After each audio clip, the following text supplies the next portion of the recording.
আগে স্কুল কলেজে প্রায় টিচারদেরকে বলতে শুনতাম যে বাচ্চারা বেশি দুষ্টামি করতো, ওদেরকে বলতো যে পাটা ভাঙ্গা তোর হাতে ঝুলাই দিব।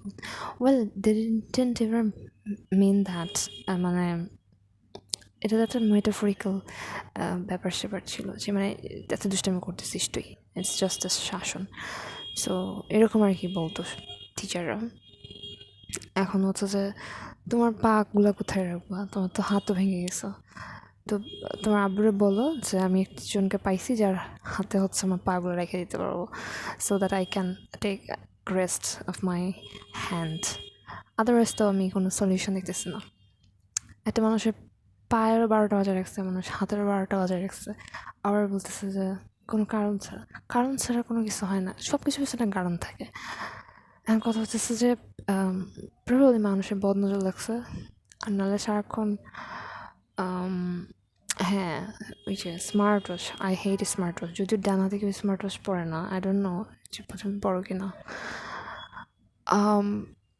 একবার প্রথম যখন আমি গিবলি মুভি আসলে অনেকগুলো দেখা হয়েছে, তো গিবলি মুভির মধ্যে সর্বপ্রথম দেখেছিলাম হচ্ছে grave of the fireflies. It was too much emotional, too much heart touching, definitely. And ওটা দেখার পরে এত ভালো লাগছিল আর কি, যে পরে হচ্ছে যে কেমনে কেমনে জানি হাউস মুভিং ক্যাসেলটা দেখছি।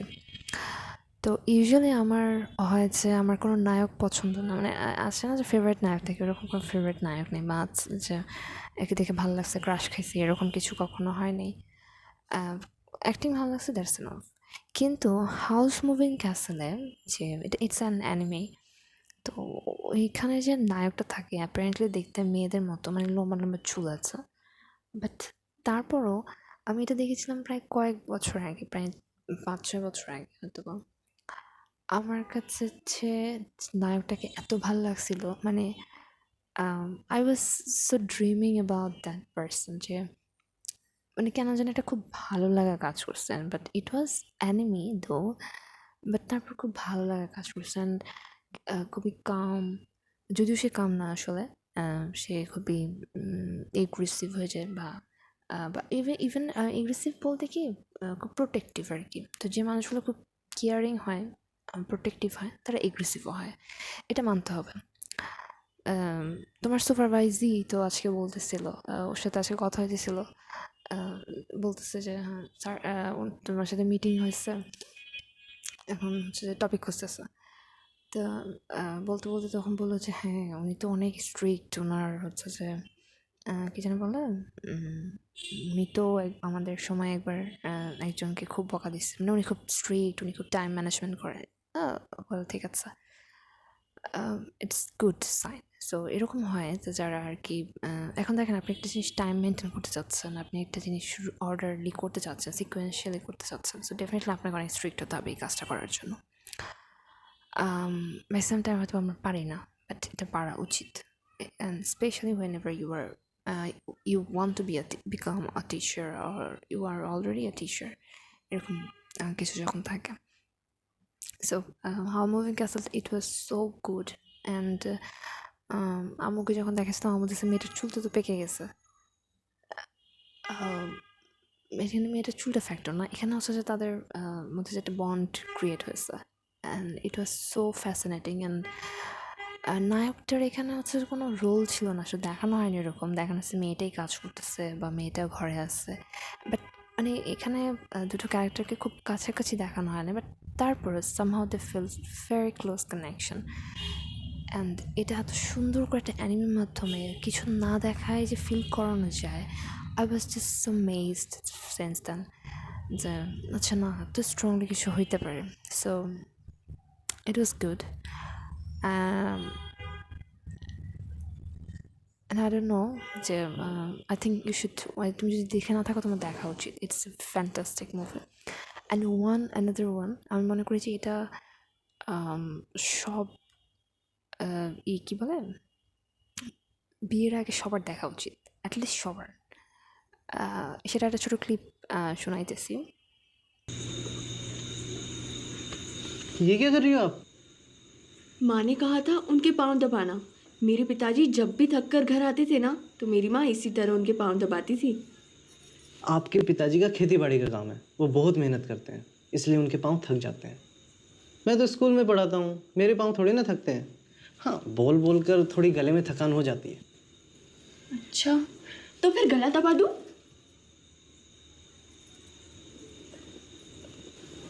आप सो जाओ, रात बहुत हो गई है, सुबह बहुत सारा काम है ना। ठीक है। সো সাডেনলি একদিন হঠাৎ করে মুভিটা সামনে চলে আসছে। তো দেখবো না আর কি, দেখবো না করে হচ্ছে পুরোটা দেখা হয়ে গেছে। অ্যান্ড এটার সুইটেস্ট থিংটা হচ্ছে এখানে দেখানো হয়েছে একটা ছেলে, মানে আমি ছেলে বলবো না, আমি বলি বর আর কনে, কারণ পুরো সিনেমাটা জুড়েই ছেলেটা সবসময় বরই সেজেছিল, মেয়েটা সবসময় বউই সেজেছিল। এবং ওদের কতবার যে হচ্ছে যে কী বলে এটাকে, ইংলিশে কী বলে জানি না, বাট বাংলায় বলে বাসরাত, কতবার যে ওরা সেটা সাজাইছে। এবং এবং প্রত্যেকবারই এক একটা নতুন নতুন কিছু রিভিল হয়েছে। এবং প্রবাবলি এটা 3টা ধাপে দেখাইছে। এটা হয়তো একটা মেটাফরিক্যাল হতে পারে যে জনম মানে মানুষ যখন কোনো কিছু স্ট্রংলি লক করতে চায় তখন সেটাকে 3 ধাপে লক করে। সো প্রথম ধাপে দেখায় যে they don't know each other. So the হাজব্যান্ডে ডিসাইড করলো যে, এবং তার ছেলেটার আসলে সবসময় ইচ্ছা ছিল যে সে লাভ ম্যারেজ করবে, কিন্তু আনফর্চুনেটলি সেটা হয় নাই, অ্যারেঞ্জ ম্যারেজ হয়ে গেছে এবং গ্রামের এক গাইয়া ভূতের সাথে। ছেলেটা জানো যে মেয়েটা একটা গাইয়া ভূত, ছেলেটা টিচার, ম্যাথের টিচার প্রবাবলি। সো তো মেয়েটা তো পর্দার ঘুমটা দিয়ে রাখছে। অ্যান্ড ছেলেটা আসলে ছোটোবেলা থেকে এতিম, তো বাবা মা ছিল না, মা মামির কাছে বড় হয়েছে। মা মামির যে রোলটা এখানে প্লে হয়েছে, মা মামির রোলটাই হচ্ছে যে একদম আমার সাথে আমার কোর্স কোঅর্ডিনেট, আমাদের যে প্রোগ্রাম কোঅর্ডিনেটর যিনি, ওনার ক্যারেক্টার খুব মিলে গেছে।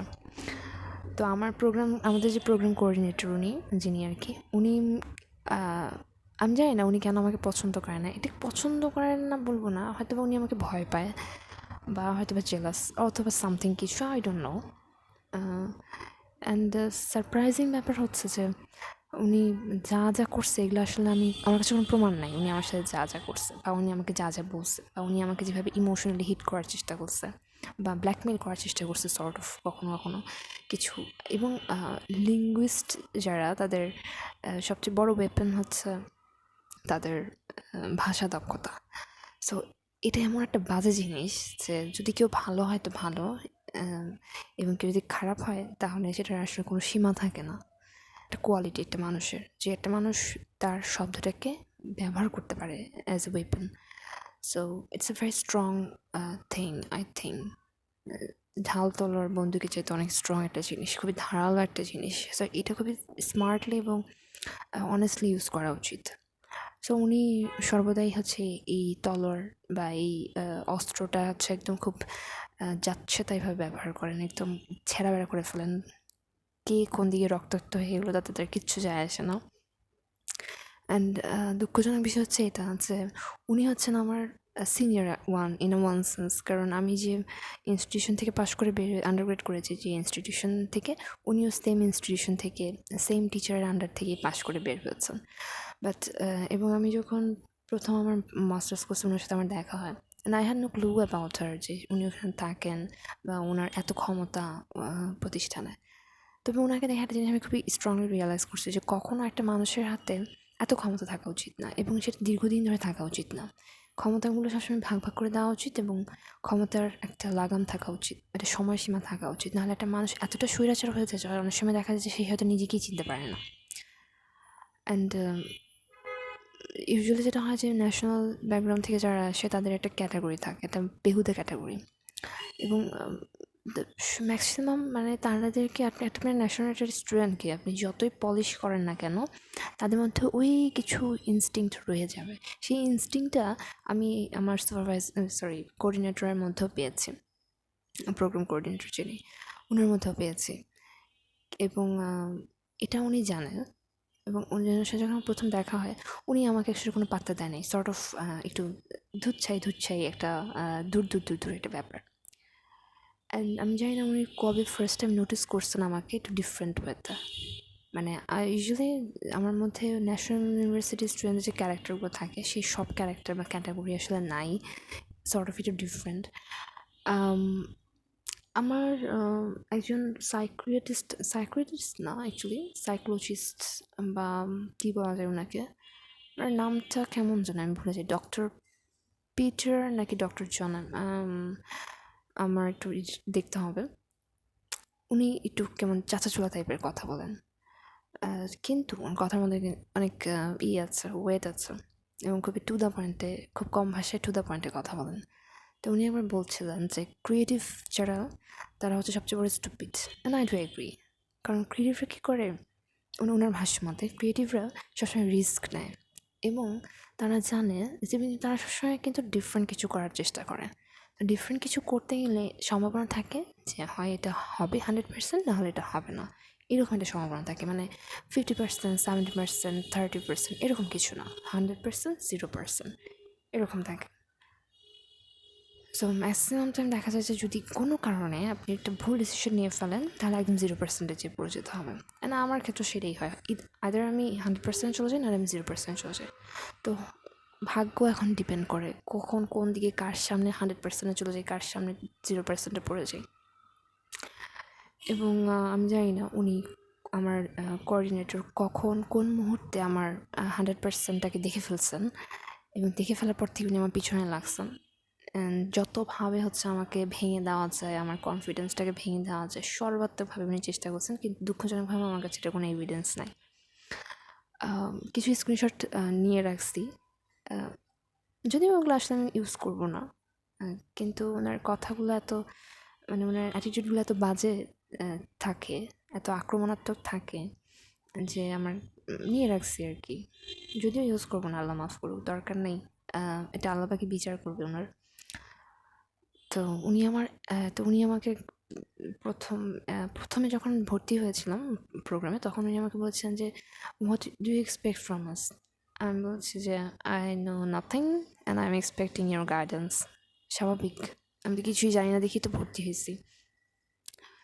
এর মাঝামাঝি সময় সেকেন্ড সেমিস্টার শেষ হয়ে গেছে প্রবলি, তখন হয়তো বা তার আগে দিয়ে আর কি।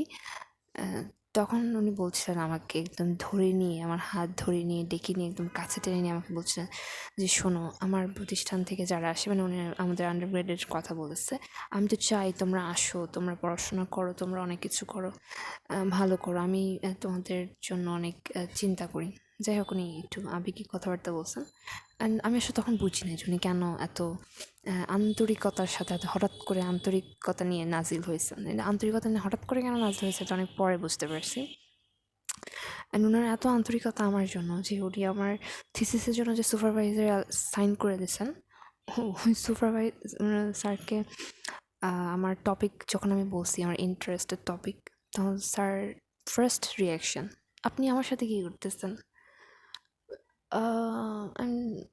ওয়েল, এই হচ্ছে আমার ভালোবাসা, আমার কোঅর্ডিনেটরের আমার ভালোবাসার প্রতিদান, যে যার সাথে আমার বিন্দুমাত্র অ্যালাইনই করে না, তার সাথে আমাকে দিয়ে রাখছে। এখন যাই হোক, ভদ্রতার খাতিরে, যেহেতু উনি একজন সিনিয়র টিচার, মানে আমার সুপারভাইজার একজন সিনিয়র টিচার, অ্যান্ড ব্লা ব্লা ব্লা অনেক কিছু, যাই হোক, এখন তো মুখের উপর বলে দেওয়া যায় না যে না স্যার, আপনার সাথে আমার অ্যালাইন করেন, আমি আপনার সাথে কাজ করবো না বা সামথিং। এটা ওনার জন্য একটা প্রেস্টিজ, উনি ওনার জায়গা থেকে চাইলে চেঞ্জ করে দিতে পারতো, বাট আমি তো বলতে পারি না। এখন প্যারা হয়ে গেছে আমার। এখন স্যার বলছেন যে আপনি যদি আমার ইন্টারেস্ট টপিকে কাজ করতে চান, তাহলে I can assist you, otherwise I can only supervise you. Topic selection আপনার করতে হবে, সব কিছু আপনাকে করতে হবে। আর এটাই হচ্ছে ক্রিয়েটিভ পার্সনদের প্রবলেম, যে তারা হচ্ছে যে কোনো কিছু তোয়াক্কা করে না, কাউকে ভয় পায় না, কোনো কিছু চিন্তা করে না, মানে চিন্তা করে অ্যান্ড জানে না যে এটা আসলে ভালো হবে কি খারাপ হবে, মানে ডু আর ডাই, এরকম একটা সিচুয়েশন। অ্যান্ড গিবলি মুভি যেভাবে বানানো হয়েছে, মানে মেকিং স্টাইলটা আর কি, আমি যখন পুরো স্টোরিটা শুনছিলাম, ওনাদের মানে ওনাদের স্ট্রাগলটা যে ওনারা কীভাবে স্ট্রাগল করছে, এবং যদি এটা সাকসেস না পেত, তাহলে এটা আসলে খুবই কষ্টদায়ক হয়ে যেত, এতগুলো কষ্ট এবং এতজনের এতদিনের কষ্ট, এবং এটা এত সাকসেস পেয়েছে, সেটা যে কোনো অ্যানিমি। তবে আমার কাছে ব্যক্তিগতভাবে ফায়ারফ্লাই স্যার হাউস মুভিং ক্যাসেলটা অসাধারণ লেগেছে। আরগুলোও দেখেছি, আরও 10-12টা ছিল প্রবাবলি, ওগুলো দেখেছি, খুব একটা ভালো লাগেনি। এটা ভালো লেগেছে, বাট ভালোটা এমন লেগেছে এবং কেউ না কেউ সেটা পছন্দ করবেই। মানে এত মানুষের মধ্যে একটা না একটা মুভি মানুষ পছন্দ করবে, বিকজ সবগুলোকে অনেক ইমোশন দিয়ে, অনেক ডেডিকেশনের সাথে, অনেক অনেস্টি দিয়ে করা হয়েছে। So this is the core thing, যে আপনি যত বেশি একটা জিনিসের পিছনে ডেডিকেশন দিবেন, যত বেশি একটা জিনিসকে আপনি অনেস্টলি ডিল করবেন বা আপনি চাবেন। যেরকম আমার স্টুডেন্ট বলতেছিল যে, ও তার আগে বলি, আমার সুপারভাইজার, আমার কোঅর্ডিনেটর যিনি, উনি আমারে তো নানাভাবে তালিম দেন, আমার ভালো চান উনি অনেক। তো উনি আমাকে বলতেছে, সালমান রুশদি পড়ো, সালমান রুশদির লেটেস্ট কী লেখা আসছে সেগুলো পড়ো, নিজেকে আপডেট করো।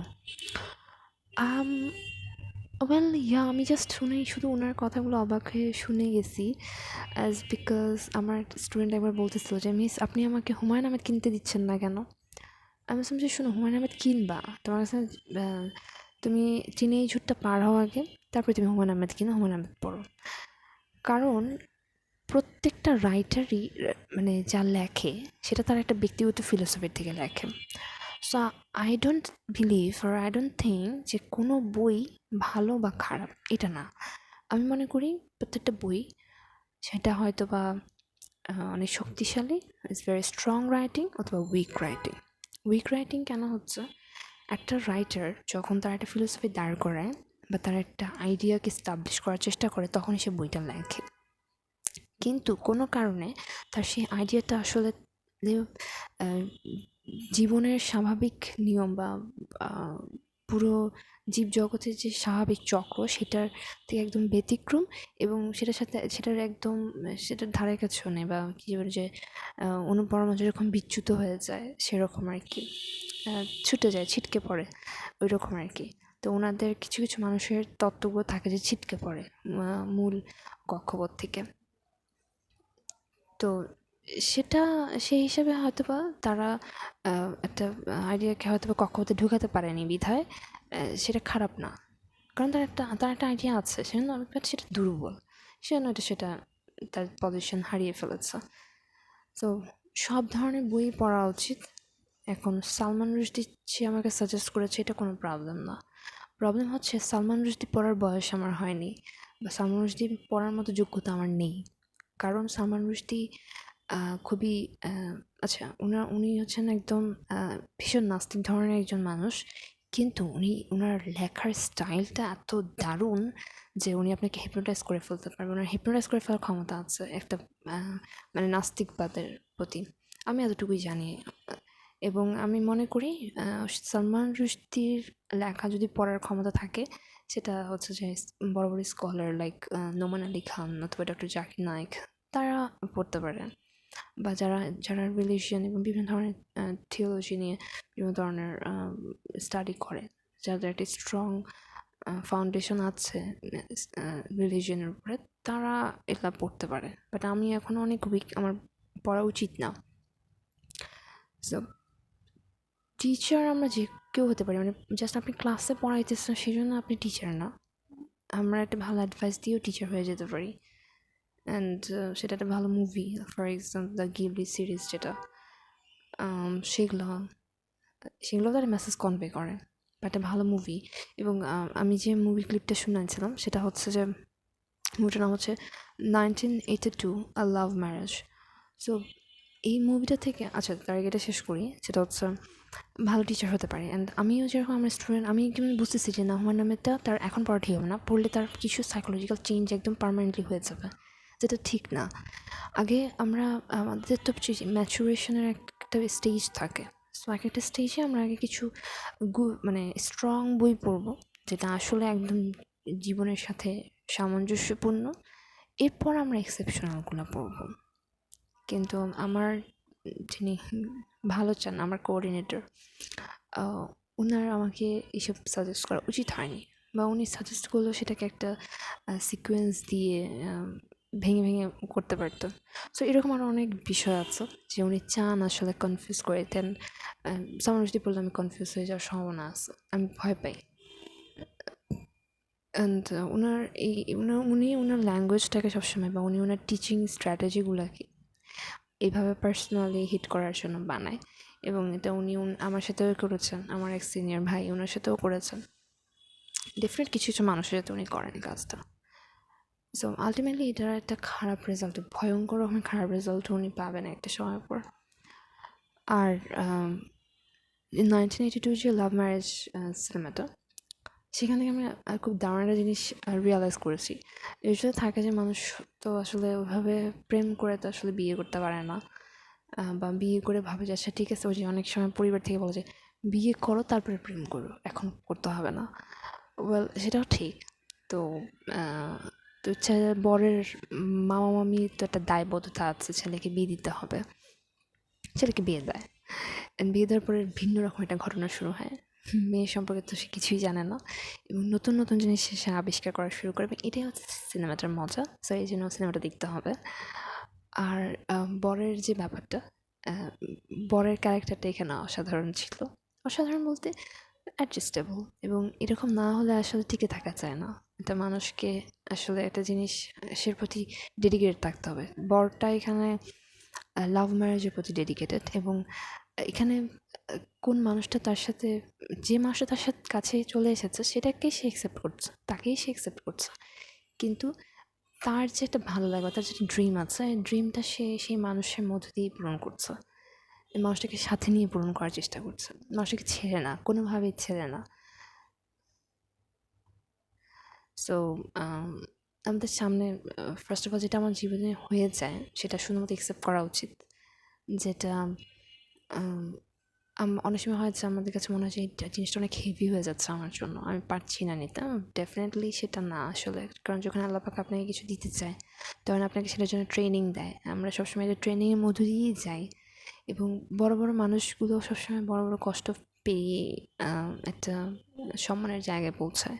অ্যান্ড আমরা আসলে যারা বড় হয়েছে তাদেরকে কখন চিনেছি? তারা যখন বড় হয়ে গিয়েছে তখন চিনেছি।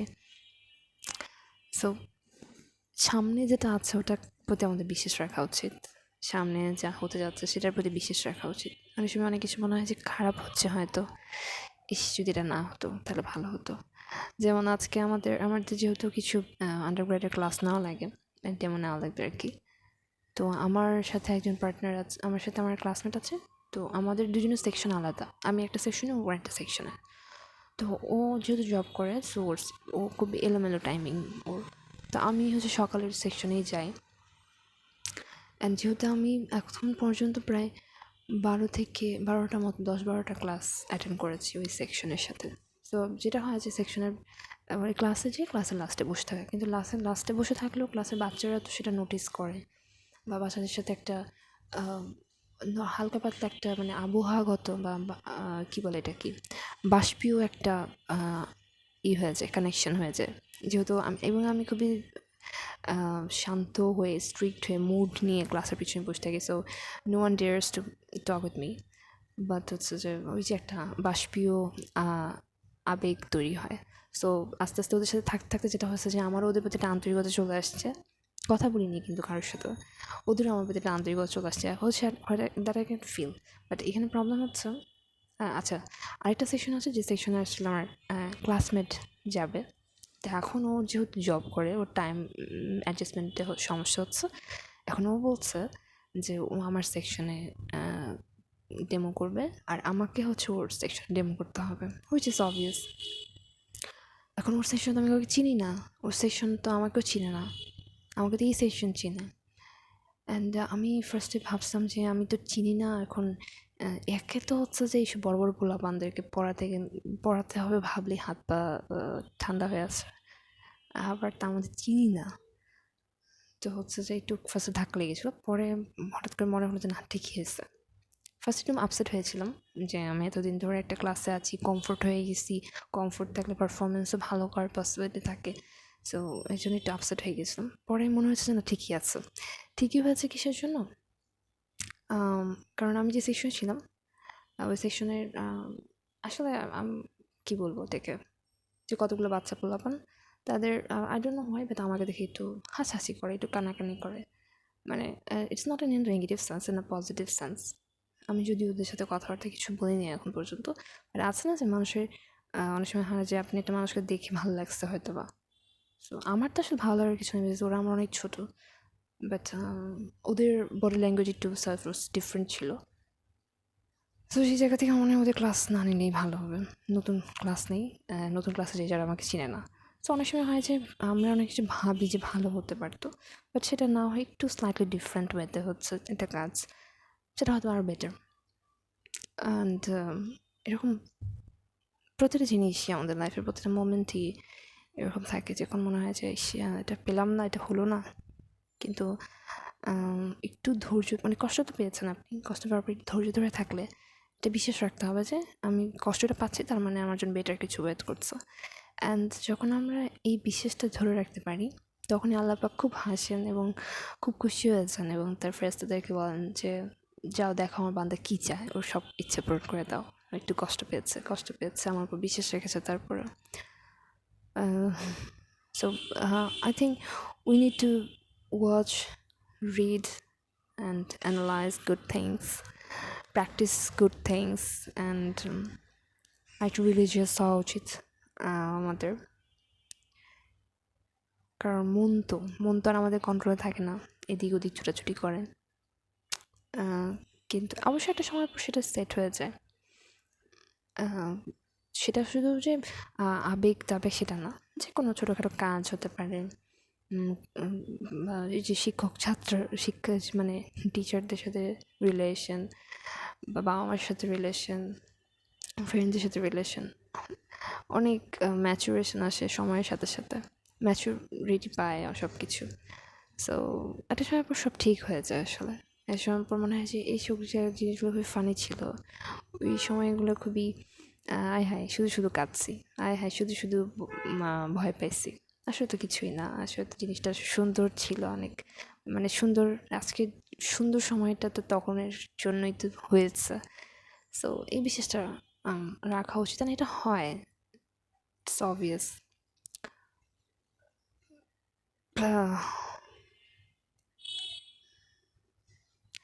Thank you if anyone listening. Allah Hafiz.